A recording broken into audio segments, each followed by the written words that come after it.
আসসালামু আলাইকুম এভরিওয়ান। আজকের আয়োজনে থাকছে ছোলা বুট ভাজি।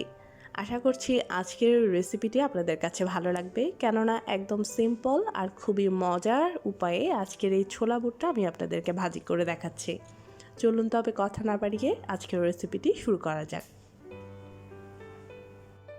প্রথমেই চুলায় একটা হাঁড়ি বসিয়ে আমি দিয়ে দিচ্ছি হাফ কাপ পরিমাণ সয়াবিন তেল। তেলটা হালকা গরম হয়ে এলে এখানে অন্যান্য উপকরণগুলো দিয়ে দিতে হবে। দিয়ে দিচ্ছি 1 কাপ পরিমাণ পেঁয়াজ কুচি, 1 কাপ পরিমাণ টমেটো কুচি, 2 টেবিল চামচ পরিমাণ দিয়েছি কাঁচামরিচ কুচি আর 2 টেবিল চামচ পরিমাণ দিয়েছি আদা রসুন পেস্ট। এখানে সামান্য পরিমাণ মেথি দিয়ে দিচ্ছি। মেথির কারণে খুব সুন্দর ফ্লেভার আসবে। আপনারা মেথির পরিবর্তে এখানে 5 ফোড়নটা ইউজ করতে পারবেন। এবার নেড়ে চেড়ে একটু ভুনে নিচ্ছি যেন কাঁচামরিচ, পেঁয়াজ আর টমেটোগুলো একটু গলে আসে। টমেটোগুলো যখন এই রকম একটু গলে আসবে তখন এখানে অন্যান্য মশলা দিয়ে দিচ্ছি। এখানে স্বাদ মতো লবণ দিয়ে দিচ্ছি। এখানে আমি 1 চা চামচ লবণ ইউজ করেছি, হাফ চা চামচ দিয়েছি হলুদের গুঁড়া আর 1 চা চামচ করে দিয়েছি জিরা গুঁড়া, ধনিয়া গুঁড়া আর গরম মশলা। লাল মরিচও দিয়েছি 1 চা চামচ পরিমাণ। মশলাগুলো একটু তেলের মধ্যে 2-3 মিনিট কষিয়ে নিচ্ছি। এতে করে তেলের মধ্যে মশলাগুলোর যে নিজস্ব একটা কালার রয়েছে খুব সুন্দরভাবে সেই কালারটা ফুটে উঠবে। 2-3 মিনিট কষানোর পর এখানে আমি 2 টেবিল চামচ পরিমাণ পানি দিয়ে চুলার হিটটা লোতে রেখে এই মশলাগুলোকে আরও কিছুক্ষণ কষিয়ে নিচ্ছি।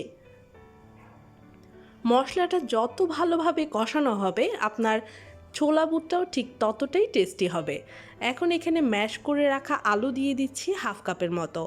আলুটাকে দেখিয়ে দিচ্ছি, দেখতে পাচ্ছেন আলুটা কিন্তু আমি একদম ম্যাশ করে নেইনি, হালকা হালকা দানা দানা রয়েছে। এই অবস্থায় আলুটা দিলে খেতে বেশি ভালো লাগে।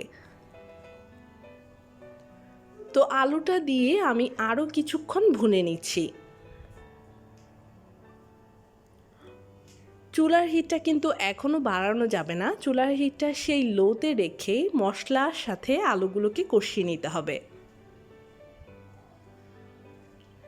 কিছুক্ষণ আলুটাকে এইভাবে মশলার সাথে কষিয়ে নেওয়া হলে এখানে আমি দিয়ে দিচ্ছি 1.5 কাপ পরিমাণ ছোলা বুট। ছোলাগুলোকে আমি 3-4 ঘন্টা ভিজিয়ে রেখে তারপর ভালো মতো ধুয়ে সেদ্ধ করে নিয়েছি। দেখতে পাচ্ছেন প্রপারলি সেদ্ধ হয়ে গিয়েছে। তো এখন ছোলাগুলো আমি এখানে দিয়ে দিচ্ছি।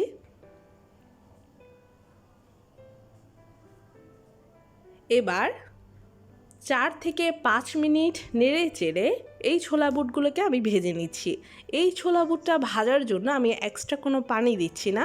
চুলার হিটটা লোতে রেখে অনবরত নেড়ে চেড়ে এই ছোলাগুলোকে ভেজে নিতে হবে।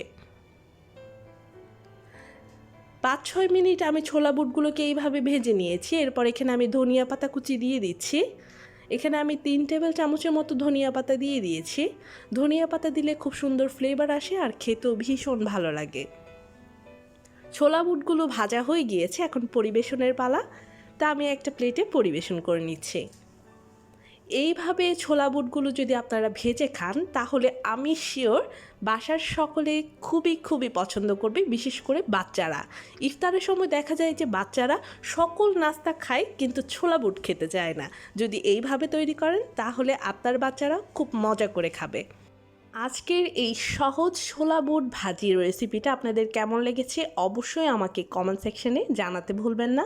চ্যানেলটিতে নতুন হয়ে থাকলে সাবস্ক্রাইব করার অনুরোধ রইল। সবাই ভালো থাকবেন, সুস্থ থাকবেন। আগামীতে অন্য কোনো রেসিপি নিয়ে হাজির হয়ে যাব। আজ এই পর্যন্ত। আল্লাহ হাফেজ।